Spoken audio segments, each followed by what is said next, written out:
Yo, what is going on, everyone? My name is Nick, or The Notorious Fantasy, and in today's video, we're going to be going in depth into my week number 13 tight end start or sit decisions. But before we could get into things, I would like to ask that if you guys are new to the channel and you do end up enjoying today's video, that you please make sure to hit that subscribe button down below. And while you're down there, whether you are new to the channel or not, please make sure that you do leave a like on today's video. It would help me out a ton. And if you want to follow me on Twitter, please do so at NotoriousFNTSY.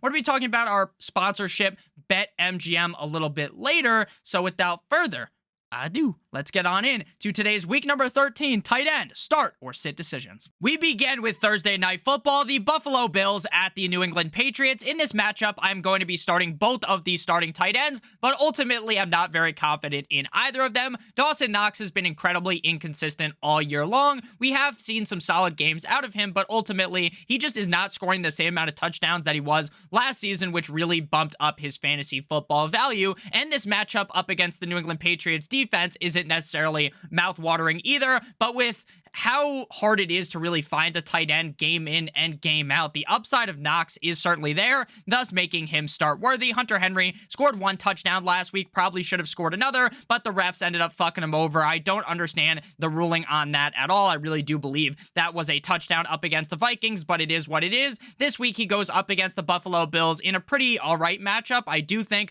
Hunter Henry can get it done for fantasy football, but again, the biggest issue here is Hunter Henry has not really shown any consistency. The only time he was consistent in fantasy was when the Zappinator, Bailey Zappi, was under center, and Bailey Zappi's not playing. Now it's Mac Jones, so while I will start Hunter Henry, he's not one of the guys that I'd bang the drum for as an optimal start. Next up, we move to the Pittsburgh Steelers at the Atlanta Falcons, and here we have a guy that I truly do believe that you must be starting on the week, and that is Pat Freiermuth of the Pittsburgh Steelers going up against a putrid Atlanta Falcons defense. Pat Freiermuth continues to be one of the biggest targets on this team. The Falcons defense is absolutely dog shit, so I fully expect a potential big game out of Freiermuth, who continues to be peppered Salt Bay style with targets game in and game out. McCole Pruitt is going to be the backup for Kyle Pitts, who is going to be starting in this game. Pruitt ended up scoring a touchdown last week, but again, when you have a touchdown-dependent tight end, kind of like Knox or Henry, but they're on a team that isn't as good as the Patriots or the Bills, you should probably try to stay away from them. Next up, we move to the Denver Broncos at the Baltimore Ravens. Both Greg Dulcich as well as Mark Andrews are going to be starts in this game. Obviously, Mark Andrews is a must-start tight end week in and week out. Last week, he dropped an incredibly easy touchdown up against the Jaguars. And honestly, the Greg Roman empire, the offensive coordinator of the Baltimore Ravens, is starting to fall because Greg Roman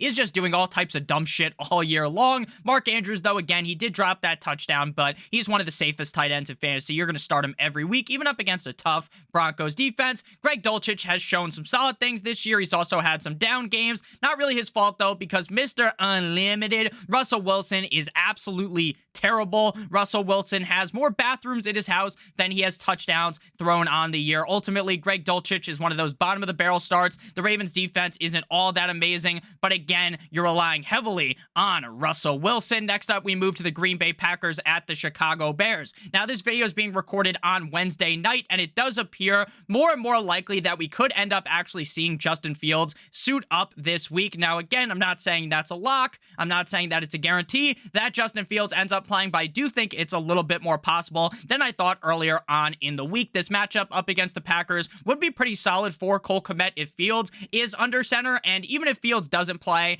and if it's Trevor Siemian or whoever else the fuck they're going to end up playing, I think Cole Kmet is still start worthy, but the upside is severely limited, whereas if Justin Fields does play, Cole Kmet could be a smash tight end in this spot. Robert Tonyan is also one of these tight ends that is incredibly talented. The problem is that the touchdown production just has not been the same since that one breakout year he had around 2 years ago. I still do think Robert Tonyan is a talented player. I think this is a positive matchup, but I don't really trust Aaron Rodgers too much coming off the injury. Next up, we move to the Jacksonville Jaguars at the Detroit Lions. Now, the Lions have been scoring a decent amount of touchdowns game in and game out. The biggest problem is every time they fucking score, it's the guy Jamal with 2A's Williams scoring the touchdowns. Brock Wright has been pretty successful compared to what I thought he would be following the exit of TJ Hawkinson to the Minnesota Vikings, but ultimately, even in a higher scoring game, they just have so many pieces to throw the ball to that I think you should look away from Brock Wright. Easy E, Evan Ingram, tight end of the Jacksonville Jaguars. We have seen some high highs this season out of Evan Ingram, and it has been a real surprise because in New York with the Giants, Evan Ingram had fucking butterfingers. It was embarrassing how many times he would just drop a wide open pass. And then in training camp, you're hearing reports of the reporters being like, hey, the Jaguars had 4 drops today, and every single drop in training camp was Evan Ingram.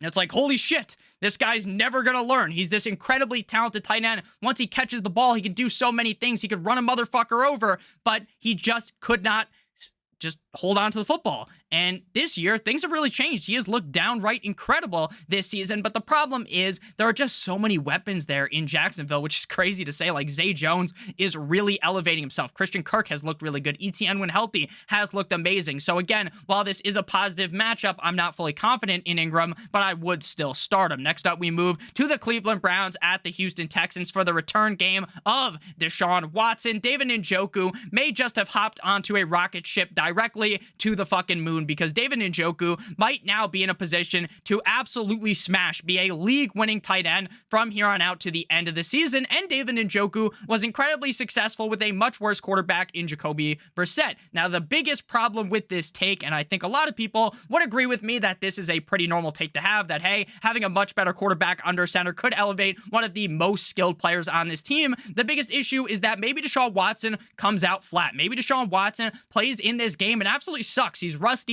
I don't think that's going to happen because, again, the Texans have one of the worst defenses in the NFL. I think if Deshaun Watson didn't even pick up a football in the last 2 years, he was just playing Madden or playing Warzone with fucking Kyler, then he was going to go out there and smoke the shit out of the Houston Texans like how Snoop Dogg smokes a blunt. But ultimately, we all know that Deshaun Watson hasn't just been sitting on his ass with his thumb directly up his asshole. He's probably been sitting there practicing with, obviously not with the team, but practicing with some trainers. So David Njoku should be in for a pretty big spot here. I'm fully confident in him. And again, he was putting up good numbers with Brissett, so why couldn't he do so with Deshaun Watson? Jordan Atkins has been pretty interesting. He got lit up like a fucking Christmas tree by the Dolphins defense. He got hit with the Eiffel Tower move. 2 Dolphins players hit him at once. He fumbled the ball. He actually is a pretty decent tight end, but this situation is just brutal. Next up, we got the New York Jumbo Jets and Mike White at Kirk Cousins and the Minnesota Vikings. We got a Kirk Cousins 1 p.m. kickoff game. You already know he's the new nightmare, so this should be a pretty solid game out of him. TJ Hawkinson has been really good ever since being traded from the Detroit Lions, but we all knew that TJ Hawkinson was a good player, so it fit like a glove. Shout out to OJ Simpson. I fully think this could be a great game out of Hawkinson, though I will note that while these are 2 offenses that, with Mike White under center, these are 2 really good offenses. Both teams, well, let's be honest, the Vikings pass defense isn't that good, but the Jets defense is really good against the pass, so I do think that Hawkinson might struggle, but the Jets defense struggles against tight ends. So ultimately, I still think TJ Hawkinson start worthy. We're starting him anyways. He's a top 5 guy. Conklin's one of those bottom of the barrel guys with a lot of upside. His upside was much higher with Joe Flacco under center compared to the MILF Hunter Zach Wilson. But now with Magic Mike White under center, I would say I'm definitely more confident than I would be with Zach Wilson. Next up, we got the Washington Commanders at the New York Football Giants. But before we break down this game and the rest of the games at the tight end position, I would like to give you guys a quick word from our friends and our sponsor over at BetMGM. Now, if you're a brand new user to BetMGM and click on the link in the video description down below, all you have to do is bet $10 on any World Cup pregame money line, and you will win $200 in free bets if a goal is scored during the World Cup. And that is guaranteed to happen because even if the bet you place loses, there's a draw in that game, that as long as there's another goal in the World Cup, which again is guaranteed to happen, then you are going to receive your $200 in free bets. So make sure that you take advantage of this right now. So again, sign up using the link in the video description.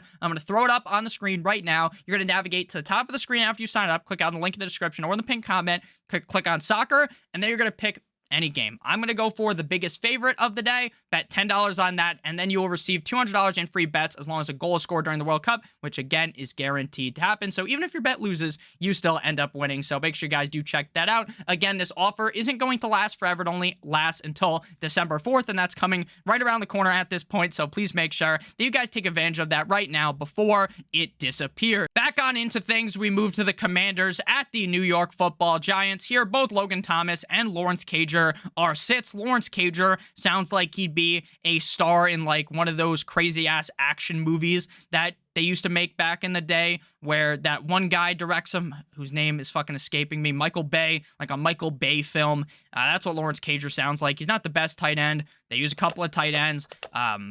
Lawrence Cager also sounds like a fake name, like a name like when you play like a NCAA football franchise, and then you get to like year 4, and now the fake players are there. Or technically, the fake players are always there in college football, but, you know, I'm a sharp. I know how to download the fucking rosters. So you're like 4 years down the road, and then Lawrence Cager's your tight end. It's like, wow. What a name that is. But at the end of the day here, he's not start worthy. Logan Thomas, he's going to have his spots. He's going to have down games. This game reeks of being low scoring, so I'm staying away. Next up, we got the Atlanta Titans at the Philadelphia Eagles. It has been reported that Dallas Goedert is going to try to make his return by week number 15, 2 weeks from now. Austin Hooper had a fantastic performance, not last week, but the week before, in week number 11 in primetime up against the Eagles. But besides that game, I noted last week, he has not done jack shit. And then last week, he didn't do shit. What a surprise. Jack Stoll is going to be a sit for me as well until Goddard returns. We're not starting any of these Eagles tight ends. Next up, we got the Seattle Seahawks at the LA Rams. Last week, Tyler Higbee put up a big fat goose egg, a dud, but this week up against the Seattle Seahawks, I think things change. Matthew Stafford, I doubt is going to ever come back. His season's over. Just sit him on the bench. Aaron Donald, his season's over. He's probably perfectly healthy, but they don't want to risk him getting hurt, so he's sitting on the bench. Allen Robinson, done for the year. Cooper Kupp, done for the year. The Seahawks have to throw the ball to someone, or not the Seahawks, the Rams have to throw the ball to someone, and that'll end up being Tyler Higbee, Noah Fant, and as well as Will Dissly are tight ends on the Seattle Seahawks. The Seattle Seahawks love to throw to the tight end. The problem is when you have 2 tight ends, it's impossible to figure out which one to start, and then when you have a guy with the skill set of Metcalf and Lockett and Kenneth Walker, you end up sitting the tight ends. Next up, we got the Miami Dolphins at the San Francisco 49ers. George Kittle is an insta-start every single week. I don't care how good the other defense is. You are going to roll him out with supreme confidence. My guy, Mike Licky Amagasicki is going to be a sit. If he doesn't score a touchdown, he's irrelevant. I don't expect this to really be one of those insanely high-scoring games where the Dolphins drop 40 points on the 49ers head top. The 49ers have a top 3 defense in the National Football League. Gesicki could definitely score, but again, you're praying for that, and I just don't think it's very likely that he scores in this game. Next up, we move to the Kansas City Chiefs at the Cincinnati Bengals. The game of the week, maybe even the game of the year. Travis Kelce's a must start every single week. This guy just slaps up these defenses game in and game out. It is almost shocking how fucking good this guy is. And again, while I say that Mark Andrews as well as George Kittle are must starts every single week, neither of those motherfuckers on a game in, game out standpoint can even hold Travis Kelce's jockstrap because of how talented Kelce is. He's a must start every week. You close your eyes, you throw him in your lineup, and you are going to be paid dividends. The guy is going to smack the dog piss out of the Cincinnati Bengals. Hayden Hurst is a start. Now, I do believe that Jamar Chase is going to end up returning in this game, thus making Hayden Hurst's upside slightly lower, but this should be a high-scoring shootout affair, which would lead to the upside of Hayden Hurst being able to score at a much higher rate, so I like Hayden Hurst here. Next up, we got the LA Superchargers at the, turn your volume down, the Las Vegas Raiders. This should be a very fun one as well. Should be a high-scoring affair. Gerald Everett has been relatively hit or miss this season. We've seen very high games, great games. Then games where he's sinking your fucking ship like it's the Titanic. Ultimately, though, this does scream great matchup. This screams points, points, points. High-scoring game, one of the highest totals on the week via the Vegas lines.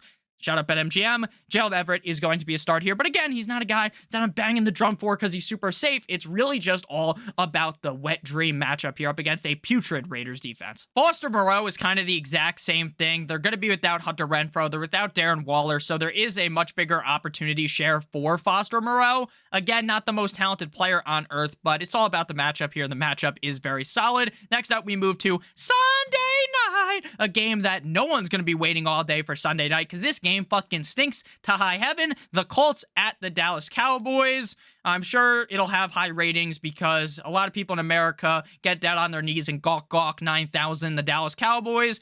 But ultimately, this matchup on paper fucking sucks because the Cowboys are going to Hulk smash the Colts. The Colts don't stand a chance here.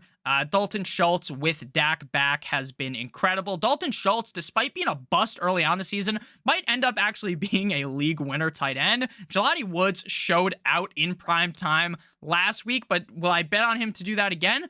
Fuck no, baby. Final game here. We got the New Orleans Saints at the Tampa Bay Buccaneers. The annual Marshawn Lattimore versus Mike Evans fight. But I'm reading from the grapevine. A little birdie told me, and that birdie's Twitter, that Marshawn Lattimore might not end up playing, so we won't even get the fight, and that would suck. Juwan Johnson is a start for me. Juwan Johnson put up a goose egg 0 last week because the Saints came out extremely flat up against whoever the fuck they were playing, the 49ers. It was abysmal. Like, the 49ers didn't even play good in that game, but the Andy Dalton fucking sucks. And I've said this a million times. I don't know what type of...